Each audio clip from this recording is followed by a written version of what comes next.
Wow, it's moving. Hello guys, ayan. So, magandang buhay. Merry Christmas po sa lahat. See my headband, it's for Christmas. Ayan. So, for today's video guys, dahil marami pong nag-comment dun sa aking post about the makahiya, our shirt, and this is the may extra talaga ako. Ayan, naku. Pogi pa naman ng batang extra ko. Ayan, so dahil marami po nag-comment sa Makahiya 3, then I will share po yung benefits, health benefits na makukuha natin sa Makahiya. Ano nga ba yung Makahiya na ito? Ito po ay tinatawag sa English na touch me not. Kasi siya po, pag hinawakan, yung nagtitiklop siya. So, there is also, tinatawag din po siyang shy plant. Ayan. So, in scientific name po is Mimosa pudica. Ayan. Yun po yung kanyang scientific name, Mimosa pudica. And shy plant or touch me not. Ayan. So, ayan po isang tinuturing na isang traditional medicine. Ayan. Traditional herbal medicine. Ayan.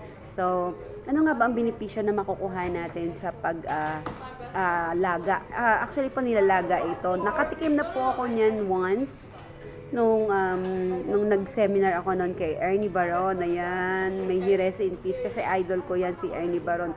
Follower niya ako noon pa. Kaya naman noon pa guys, talaga namang talagang herbal ang inaano ko. Kasi even may lolo ko talaga yung talagang fan na fan ni Ernie Baron. Ayan. So, yun guys. So, na-curious ako dun sa lasa kasi napakaraming health benefits na sinabi ni Ernie Baron regarding about sa Makahiya. Ayan. So, yun, tinry ko. At napakapait, no? Napakapakla. It's so bitter yan. So, napakaraming health benefits yan. Ayan. So, without further ado, eto na. Let's break the ice and keep on learning. Ayan.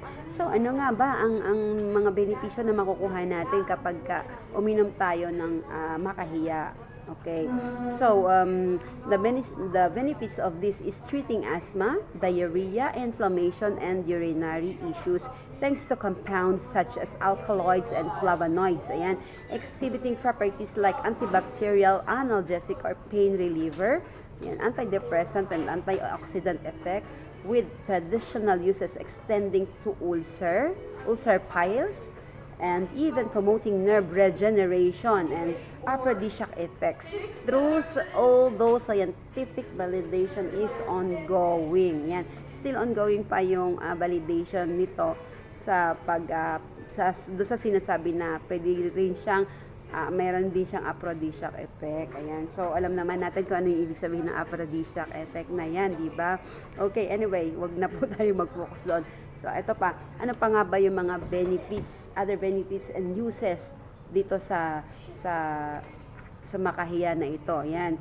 So, in respiratory, as far as respiratory system is concerned, it can use for asthma, cough, and sore throat. Ayan. In digestive health, helps with diarrhea, dysentery, intestinal worms, piles, or yung sinasabi nga po natin na hemorrhoid, and act as a bitter tonic. Ayan.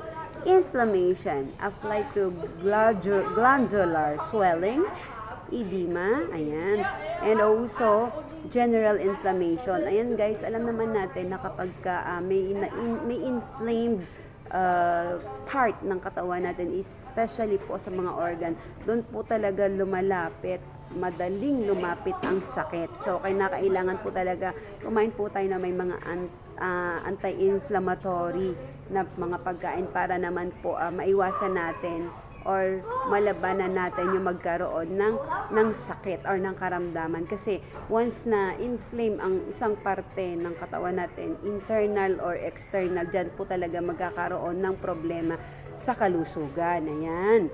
Okay, sana tayo. Pain relief. Ayan, it used as an analgesic for various pain. Ayan, pwede rin po siyang pain reliever na tinatawag nga natin. Ayan. And also, antidepressant, traditionally used to alleviate depression and anxiety. So guys, napakarami pa lang benepisyo na makukuha natin dito sa Makahiya. Sa atin sa Pilipinas, binubunot at itinatapon lang ito. Very few ang nakakaalam na ang Makahiya po ay herbal. Ayan.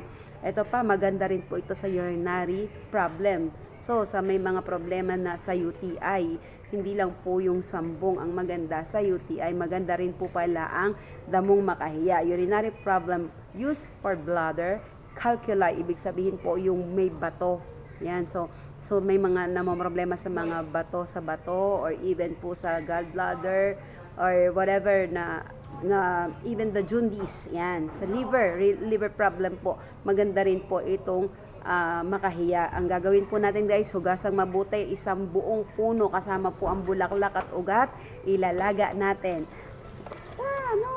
Ilalaga natin po, ayan. Also, in some urinary complaints, ayan. Also, in skin condition, applied externally for wounds, itching. Ayan.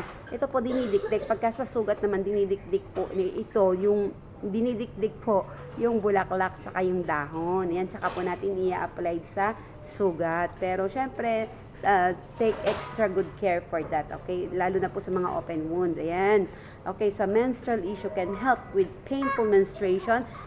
Ito po yung tinatawag na dysmenorrhea and excessive bleeding. Ayan. So, guys, nakakatulong din pala ito sa mga may dysmenorrhea or yung may problem sa menstruation. Ayan. So, ito pa yung iba pa pong scientific properties. Antimicrobial, microbial, shows activity against certain bacteria, antioxidant, rich in compounds that fight free radicals, anti-cancer potential, contains mimosine, an alkaloid with anti-proliferative effects. Nerve regeneration, may promote nerve repair and aphrodisiac. Ayan, some studies suggest potential in improving S function. Ayan. So, ano nga po ba yung pwedeng gamitin dito sa ating makahiya? Pwede pong gamitin ang leaves, ang roots, and the whole plant. Used for infusion, paste, or decoction. Ayan. So guys, napakarami pong gamit nitong makahiya. Kaya nga naman ako noon pa man, tinry ko to nung sabi ko nga sa inyo nung nag-seminar ako kay Mr. Ernie Baron. May he rest in peace. Ayan. So, isa akong avid fan and listener sa kanyang radio program before yung knowledge power. Ayan. So, note, with promising, many studies focus on traditional uses or preliminary lab findings. It is crucial to consult healthcare profession for serious conditions. So, anyway, sa mga hindi po masyado pang familiar dito at saka sa mga talaga naman po may mga mabibigat ng karamdaman, magtanong po muna kayo sa inyong doktor, sa inyong mga professional health advisor kung po pwede sa inyo yung makahiya. Although napakarami po niyang health benefits na mabibigay sa atin, but of course, mas maganda po na magtatanong pa rin po tayo sa mas nakakaalam sa kung ano yung kondisyon or history ng ating katawan. Ayan, so maraming salamat po. Sana po ay may natutunan kayo dito or nag-benefit po kayo sa aking na-share na video ngayon. So, kung may na-benefit po kayo or may natutunan po kayo sa video na to, pa-heart naman, pa-comment, and pa-share na rin po. Ayan. So, ako po ulit si Vincenz. To God be all the glory. Merry Christmas po! Thank you!